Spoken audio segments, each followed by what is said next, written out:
Olá, alunos do segundo ano, segundo B e C, ou segundo A e segundo B, enfim, não importa, né? Ó, não importa como está a nomenclatura, não importa que vocês estejam assistindo essa aula, que estejam participando delas também, tá? Eu não vou poder dar essa aula para vocês ao vivo, por conta, minha filha vai engessar o pé, eu vou ter que ir com ela, então não vai ter como fazer isso, tá? Mas ela tá bem, não fiquem preocupada, é um tratamento de rotina para ela. Então, assim, eu vou dar essa aula para vocês, tá? Lembrando que eu já tinha começado essa aula, como teve o feriado, teve a entrega das atividades, a gente está um tempinho sem se falar e sem se ver, né? Inclusive, estou com saudade de vocês, da participação de vocês, que é sempre muito boa. Então, vou gravar, espero que vocês gostem. Eu sei que vocês ficaram com algumas dúvidas, principalmente quanto à representação do espaço geográfico, a construção de legenda. Então, preste atenção, qualquer dúvida, deixem lá no mural de dúvidas, e se precisar, a gente retorna com a aula ao vivo também. Não tem problema. Então, eu vou compartilhar a tela com vocês, e aí eu vou deixar o slide aberto assim, justamente para vocês terem a oportunidade de ver o meu rosto, né, ter esse contato com vocês, olhando para a câmera, que eu acho que tem uma sensação de aprendizado melhor. Enfim, na aula passada a gente estava falando justamente sobre a representação do espaço, os tipos de representações espaciais, e aí a gente falou um pouquinho, né, das convenções e dos símbolos para se construir um mapa, tá? Que isso faz falta, às vezes a gente vê isso de uma forma errada, faltando uma coisa ou outra, construção de legenda errado, que faz a leitura de um mapa ser dificultada, ela precisa ser interpretada. Lembra que eu falei que a gente faz o mapa, ele tem que ser lido e tem que ser interpretado tal como o texto, e ele também tem regras para ser lido e para ser interpretado e para ser elaborado também. Então, se há, por exemplo, quando você lê um texto ruim, você fica com essa, não interpretou, fica com essa ideia de que o texto estava ruim, não entendeu direito por conta da má elaboração dele. O mapa também, a gente tem essa impressão, quando ele é feito de uma maneira ruim, a legenda traz confusão, aí a gente fica pensando, opa, parece que é isso, mas não é, parece que a informação é essa, mas não tá confuso, então a gente precisa entender essa legenda aí. Então, a gente entende construindo, e quando você for ler, é fato, né? Se você sabe fazer, você sabe ler também. E aí, o que nos ajuda a construir a legenda de um mapa, tá? É uma regrinha do Bertin, que chama semiologia gráfica, que a gente utiliza para fazer a linguagem do mapa. Essa aqui eu vou abrir porque ela tem umas mensagens, né? E eu vou abrir aqui para vocês. Então, a gente tem que ler o mapa conforme o que a gente chama a natureza da informação, que são né, as variáveis visuais que eu vou mostrar para você. Então, a primeira coisa que a gente tem que entender é o quê? Que ela pode ter uma abordagem qualitativa ou chamada de seletiva. Ou seja, eu quero mostrar diferentes coisas, diferentes símbolos dentro do meu mapa. Tá? Então, eu quero mostrar, por exemplo, a diferença dos bairros de Aparecida de Goiânia, que foi o que eu mostrei para vocês, a evolução. Então, eu mostrei cada década tinha uma cor. Então, quando você olhava lá no mapa e olhava na legenda, você identificava pela cor quando aquele bairro, né, surgiu em Aparecida de Goiânia. Então, eu utilizei a cor lá para trazer uma seletividade, para trazer justamente uma diferenciação. E aí a gente pode fazer isso de uma maneira diferenciada também, tá?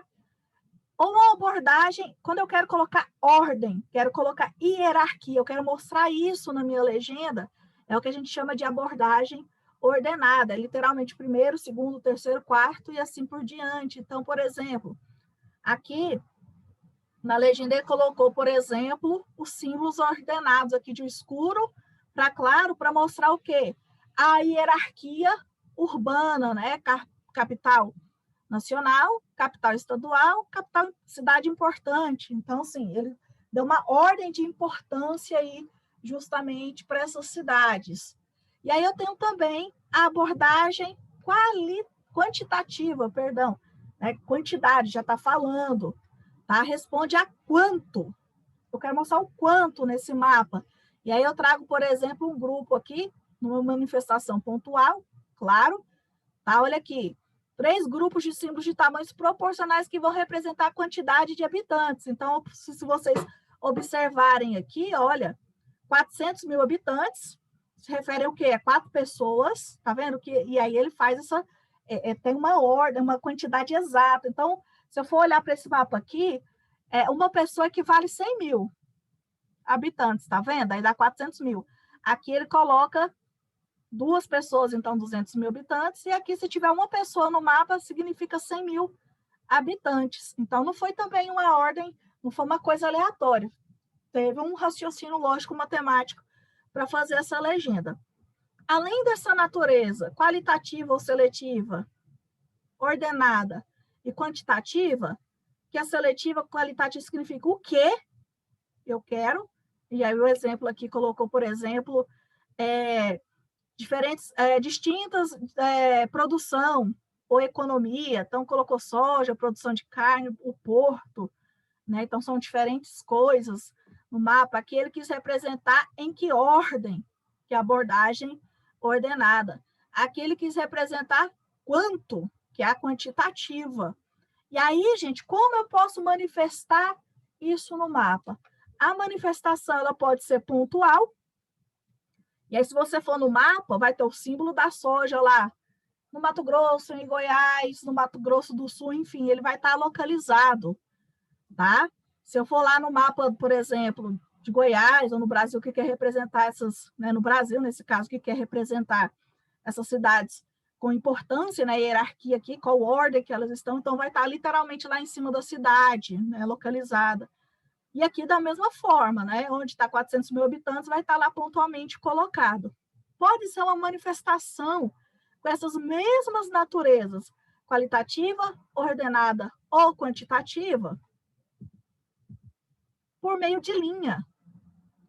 Tá? Então, eu quero saber os tipos de ferrovia, ou os tipos de, na verdade, de estradas, né, que a gente tem, né? Ou então meios de transporte, enfim, de vias, que a gente costuma falar, né? Quais são os tipos de vias que a gente tem? Então, você coloca rio, ferrovia, rodovia, ferrovia, tá? Aqui a gente tem um símbolo aqui em linhas também, tá? Manifestação em linha aqui, a gente vai ter uma abordagem ordenada, tá? 3 símbolos ordenados, o quê? O limite do Brasil, quer dizer que é um limite nacional, tá vendo que ele tá um pouquinho mais grosso, tá mostrando uma hierarquia. Tem o limite do estado, que seria o segundo aqui, tá? Mais fino que o limite do Brasil, e um limite de um país estrangeiro aí, tá? E dentro da abordagem quantitativa, aí ele vai mostrar para vocês justamente o que seria o fluxo de veículos dentro justamente daquelas estradas, né? Ou dentro daquelas vias que passam aqui. Então, vocês podem ver 2 mil veículos. Aqui a gente tem a linha que está entre o de 4 mil veículos e o de mil veículos aqui. Então, quantitativo para vocês. Aí a gente vai ter uma abordagem também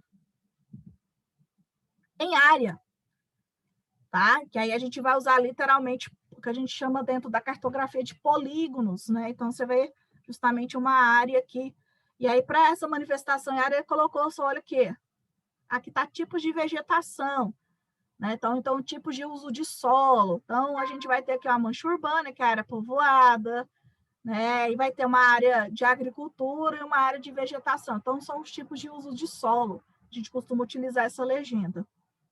A outra legenda aqui, a gente vai ter uma legenda para curvas de nível, tá? E está mostrando literalmente uma ordem aqui de 100, 200 e 300 metros. Tá vendo? Ele está usando até uma variável cor, tá? Cor não, essa aqui na verdade é valor. Cor seria essa aqui é na verdade a variável valor. 3 símbolos da mesma forma, de cor, tamanho proporcional, representada pelas áreas cultivadas. Então, isso aqui é só um cultivo, tá vendo? 20 hectares, 10 hectares e 5 hectares. Se você for fazer, por exemplo, uma conta aqui de circunferência, vocês vão ver que esses círculos, eles estão proporcionais. Então, é uma matemática aí de símbolos proporcionais aí. Então, é justamente isso. O que vocês têm que lembrar na legenda do mapa? Tá? Dentro da semiologia gráfica ou dentro da linguagem do mapa. Que ele vai ter uma abordagem qualitativa ou seletiva, é o quê?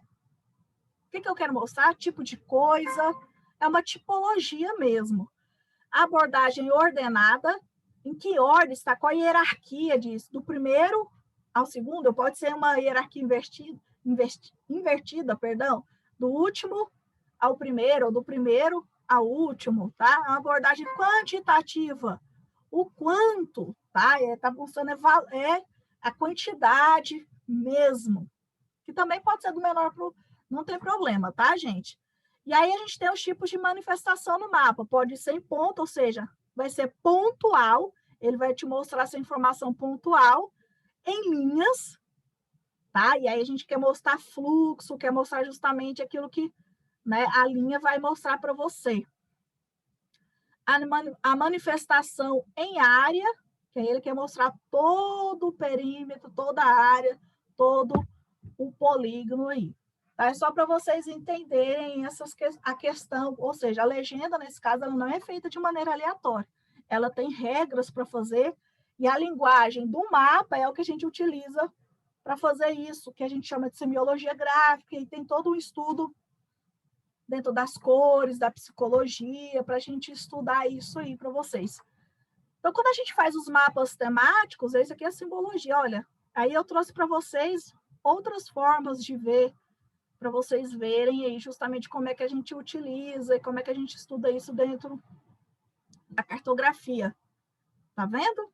Então, a gente tem, por exemplo, aqui a manifestação em área mostrando, né, a cor diferenciada aqui, que devia ser diferente aqui devia ter uma cor diferente aí, tá? Mostrando, colocando o outro mapa em si, vamos até voltar aqui, que aí vocês já estão vendo o meu rosto novamente, tá? Olha aqui, aí eu vou mostrando para vocês os exemplos que a gente pode utilizar.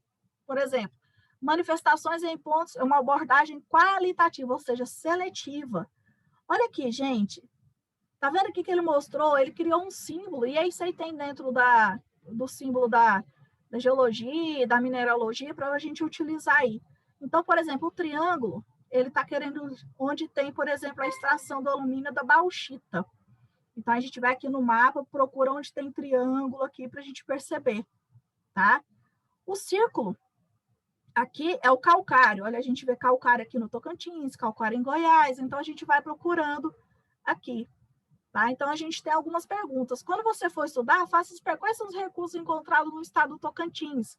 Aí você vem aqui no estado do Tocantins e vê quais são os recursos minerais. Tá? Tá te ajudando? O mapa tá te ajudando? A legenda tá te ajudando? Ela está sendo compreensiva? Lembre-se que na abordagem qualitativa, o que importa, gente, é o símbolo que você vai utilizar para representar aquele determinado fenômeno, processo, enfim, aquele tipo de coisa que você quer representar. Olha aqui, todos têm que ser do mesmo tamanho, tá? Com a variação de forma para representar, ou seja, todos têm que ser do mesmo tamanho. Porque se eu variar o tamanho dessa simbologia, eu posso dar uma impressão que eu estou falando, além da diversidade, né, de coisas que eu quero demonstrar, pode ser que eu esteja querendo demonstrar outra coisa, principalmente na questão quantitativa. Então, por exemplo, às vezes eu quero representar criação de animais. E aí, eu, por exemplo, a criação de animais no Brasil, eu coloco um símbolo que parece ser uma vaca, né, para a criação da pecuária, por exemplo, da ovelha, eu coloco uma ovelha e assim por diante. Se eu coloco essa vaca muito grande, por exemplo, no estado do Mato Grosso, e coloco ela pequenininha, né, no Rio Grande do Sul, aí você vai pensar, será que ele está querendo me dizer que tem a criação de gado no Mato Grosso é maior que no Rio Grande do Sul? Porque está maior. E às vezes eu posso fazer isso, eu posso combinar as legendas, só que aí eu tenho que mostrar esse quantitativo aí também. Tá? Mas se eu quero mostrar só o tipo, só a tipologia, não pode ser maior. Aí ele vai ver que tem criação de gado no Mato Grosso, no Rio Grande do Sul, tá? Em Goiás, e assim por diante. O próximo slide ele vai mostrar para vocês uma abordagem ordenada. E aí o método aqui é o pontual também, tá? A hierarquia dos centros urbanos. E aí, por exemplo, ele está usando a variável valor. A variável valor é quando você utiliza uma cor só, e aí você vai fazendo uma gradação, que chama uma saturação dessa cor aí. Então, essa saturação ocorre aqui, tá vendo? Dos centros urbanos grande mundial. Então, a gente vai onde? Lá em São Paulo, né? Que é o único do Brasil, então a gente vai lá em São Paulo. Metrópole nacional. Aí a gente já tem São Paulo, tem Rio de Janeiro, tem Salvador, tem Recife, tem Brasília. Metrópole regional, tá vendo? Goiânia é considerada uma metrópole regional, assim como Fortaleza também. E Paraná, capital regional A. Então a gente vai ter Cuiabá, vai ter Campo Grande.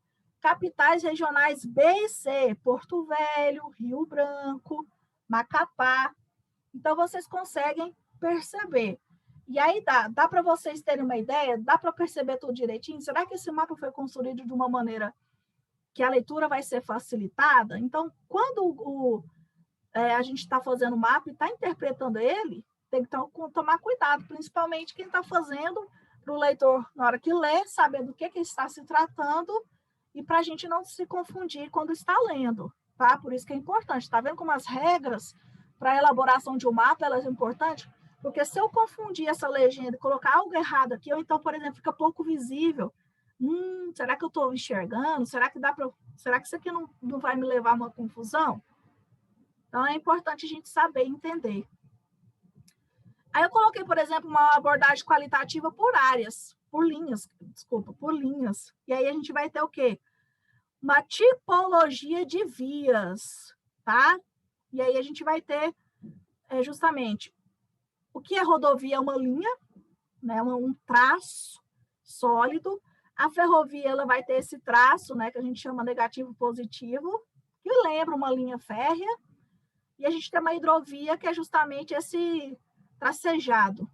Então, só para vocês tentarem perceber isso aqui. Será que está? Dá para ver? Dá para ver, tipo, tá vendo assim? Se eu fosse fazer um mapa, na verdade, além de colocar os traços, né, de maneira diferenciada, eu ia colocar de cor diferenciada. Porque na hora que o leitor olhasse, ele não levasse a confusão. Tá vendo quando a informação passa a ser muita, isso pode levar a confusão aqui?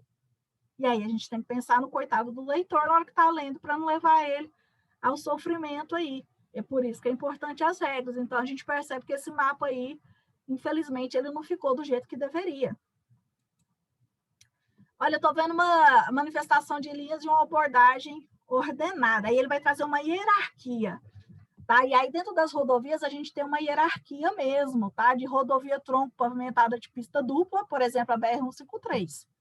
Uma rodovia federal, tronco pavimentado, e ela tem uma pista dupla. Então, vocês vão perceber, ela corta aqui, né? Você sabe que ela vai cortando aqui. E aí, a gente vai ter, por exemplo, a rodovia em construção, aquela que está saindo, né? Vai virar uma rodovia, algumas aqui, aí a gente sabe que aqui no Brasil a gente tem, né, não poucas, mas muitas ainda, e essas com muitos anos, né, fica 20 anos para construir uma rodovia. Tá, mais uma vez, olha aqui, para vocês verem, tá vendo que esse traço aqui, ele literalmente vai trazendo uma ordem aqui, ou seja, do mais, né, grosso, com traço mais grosso, até daquele que tem um traço mais fino, e aí ele está tracejado mesmo. Então, dá essa ideia justamente de ordem, tá? A próxima aqui, a gente tem uma abordagem qualitativa, e aí a gente tem uma abordagem por áreas. Polígonos, então, tem um tipo de vegetação, tá? E aí a gente traz o que? A cor. Então, a gente tem a área de floresta, a área de cerrado, a área de caatinga, do Pantanal. Tá? O Pantanal é essa cor aqui, ó, tá vendo que dá para trazer confusão? Tá? A ideia é essa de campos, que seria essa parte aqui do sul, e território utilizado, onde a gente não vê quase mais nenhuma vegetação, enfim, levando isso em consideração. Tá? Então, essa é a abordagem. Ele utilizou apenas a diferenciação de cor. Lembrando que a legenda ela tem que estar igual ao mapa. Tá vendo que há uma diferença aqui, literalmente da cor aqui, e aí é de propósito, é justamente para vocês perceberem, olha, professora, se tiver algum errinho aqui, dá para confundir, mas dá para a gente perceber que é uma abordagem seletiva ou chamada de qualitativa, dá para ver na legenda aqui, tá? Então, só para vocês terem essa ideia. Uma abordagem ordenada por área também, por exemplo, a possibilidade agrícola dos solos, né? É boa para isso, boa, é fértil, mais ou menos. Não, ela não é fértil, então nem planta. Então, há uma ordem aqui de boa, regular e desconselhável. Então, a boa é um verde mais escuro, a regular um verde mais claro, e a desaconselhável é aquele verde mais clarinho. Então, tá vendo que tá dessaturando aqui? Então, assim, e aí a gente tem essa ideia aqui. O próximo mapa, a gente vai ter justamente uma abordagem o quê? Quantitativa pontual, tá? E aí ela vai combinar com outra legenda aqui, que também é a seletiva. Então, a gente tem duas abordagens nesse mapa aí, tá? Ele é de uma manifestação pontual, tá vendo? É pontos, tá lá em cima daquilo que quer mostrar, tá? É PIB das micro-regiões por setores da economia. Então, a gente aqui tem a seletividade, setor primário, secundário, terciário da economia, e cada município aqui produz o quê e o quanto que produz justamente do setor primário, secundário e terciário aqui. Então, vocês percebem, olha, quanto maior, né, quanto maior ciclo, mais ele produz em quê? No setor primário, secundário ou terciário. Esse é um tipo de mapa aqui que, por exemplo, meu professor de cartografia iria justamente brigar, porque falou, olha, chega aqui nessa região, que é a região sudeste, onde há muita informação, a gente não consegue mais ler o mapa. Então, a ideia que ele indicar é justamente a gente ampliar isso e mostrar região por região. Fazer uma coleção de mapas e mostrar região por região, porque aí a gente ia ter, né, uma visão ampliada, tá, desse mapa. Olha aí como a escala cartográfica nos ajuda. E aí a gente tendo essa escala de maior detalhe, a gente ia perceber justamente com mais facilidade. O outro mapa que a gente tem uma abordagem quantitativa agora por linhas. Olha aqui. E aí ele está te mostrando justamente a capacidade de transmissão, perdão, das linhas. Então, olha aqui, a linha aqui vai até 230 quilowatts, tá? De transmissão que a gente vê aqui, ó. Nessa, bem fininha aqui. E aí a gente tem as demais até chegar em 750 quilowatts. Então, é só para vocês terem a ideia aqui do mapa por linhas. Então, a gente tem, por exemplo, qual a capacidade de transmissão da linha que liga Cuiabá a Goiânia, né? Então, qual seria essa capacidade? Olhando aqui, será que a gente pode distinguir? 750, né? Será que está certinho? Será que faz? Se a gente fica na dúvida na hora de fazer esse reconhecimento, e aí fica uma dúvida, a gente fala, será que está para 500 ou será que está 750? Aí a gente fala, epa, é hora da gente pensar justamente na legenda. Tá vendo quanto a legenda é importante? E tá vendo como ela nos ajuda, nos influencia a analisar a realidade daquilo que o mapa quer nos mostrar? Então, é um fator importante para a gente saber daquilo que está abordando isso. E aí no Enem, gente, nos últimos anos, ele vem pegando no pé justamente para ver se a gente sabe fazer isso, porque ela tem um raciocínio. E aí não envolve só a geografia, não envolve só a cartografia, ela envolve conhecimentos gráficos de raciocínio lógico matemático, envolve matemática, e geografia, né?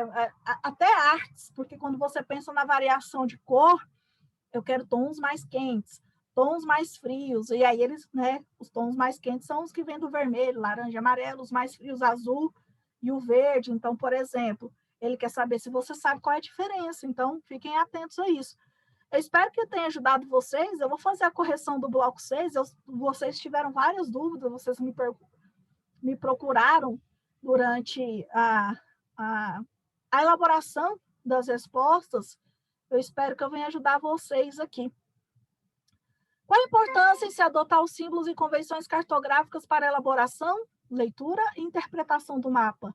Olha, é o que vai levar a gente justamente o quê? A reconhecer, a interpretar e analisar o mapa de forma correta. Tá? Para que seja feita a leitura correta do mapa, é preciso que a gente adote essas regras, essas convenções, porque são eles que vão ditar como vai ser feita a elaboração e, no final, como ele vai ser feita essa leitura correta ou errada desse mapa, ok? Então, a gente tem que ir nessa linha de raciocínio. Na 2, é que vocês tiveram mais dúvidas, eu coloquei qual variável visual você usaria nos símbolos para representar em um mapa. A, capitais, cidades muito importantes e cidades importantes. Olha aqui, quando eu vejo capitais, cidades muito importantes e cidades importantes, tá? Claramente ele está me dando uma ideia o quê? De ordem, de hierarquia. Então, vai ser a variável visual ordenada, a natureza ordenada. A B, cidade de turismo, cidade industrial, cidade comercial. Cidade de turismo é uma coisa, cidade industrial é outra, tá falando do tipo comercial ou do tipo econômico de cada cidade. Então, é o quê? Natureza qualitativa, seletiva, tá te dando uma tipologia, a ideia de uma tipologia. Cidades com população de 1.000, 3.000 e 9.000 habitantes. Então, ele está te dando uma quantidade exata, então ela é quantitativa. Às vezes, gente, a gente pode confundir ordenada com quantitativa, porque, querendo ou não, às vezes leva a uma ordem, principalmente quando a gente utiliza números, tá? Então, tomem cuidado justamente para vocês não confundirem. No mapa, por exemplo, quando tem uma classificação de 1.000 até 2.000, que aí a gente tem uma, né, de 2001 até 3.000, isso aí é quantitativo. Quando há uma classificação, é quantitativa, tá, gente? Fiquem claro isso para vocês. Pensem na informação que ele quer te dar. A informação quer expressar a ordem ou quer expressar a quantidade? É na informação que vocês vão ter justamente a resposta que vocês querem. A 3 nada mais é que vocês literalmente construíram uma legenda a partir das respostas que vocês deram aqui, justamente na A, na B e na C. Então, você vai construir cidade. Então, qual tipo de cidade? Ah, professora, aqui como é ordenada, eu faria o quê? Faria uma saturação de cor? Sei lá, né? Eu faria uma saturação, eu colocaria que seria, acho que, uma simbologia, faria pontual, eu queria, né? Seria uma natureza pontual. Cidade de turismo, cidade industrial, cidade comercial. Aqui você pode usar uma simbologia, ou você pode utilizar cores, se for o caso de uma questão da natureza, aliás, pelo modo de implantação por área, né? Então, a gente pode fazer. Então, o turismo, por exemplo, eu utilizaria um triângulo. Cidade industrial, eu utilizaria, por exemplo, um quadrado, e cidade comercial, eu utilizaria um círculo. Pronto, eu estava com a minha simbologia pronta para fazer se fosse de forma pontual. Se fosse de forma se fosse de forma por áreas, por polígonos, eu utilizaria cores, tá? Que não seria, quando a gente diz cidade, é de maneira pontual. Cidades com população de 1.000, 3.000, 9.000 habitantes. A gente pode utilizar o que o mapa propôs para vocês, por exemplo, cada pessoa, né, equivale a 1.000, então você colocaria lá. Então, uma pessoa, né, cada 1.000, colocaria 3 pessoas, né, para 3.000 habitantes e 9 pessoas para 9.000. Ou então eu podia fazer as figuras geométricas proporcionais, né, o círculo. Só que aquele círculo, por exemplo, o de 1.000, você começaria com o de 1.000, ele teria que ter o quê? 3 vezes o 1.000, e aqui teria que ser 9 vezes o 1.000. Sério, professor? São figuras geométricas proporcionais, por isso que tem que ter um raciocínio lógico, matemático para fazer, tá? Espero que eu tenha ajudado vocês. Farei as próximas correções do 7 e do 9, espero que vocês, do 7 e 8, né? Eu quero fazer do 8 e do 9 junto. Então, espero que vocês tenham aprendido bastante. Qualquer dúvida ainda, me procure.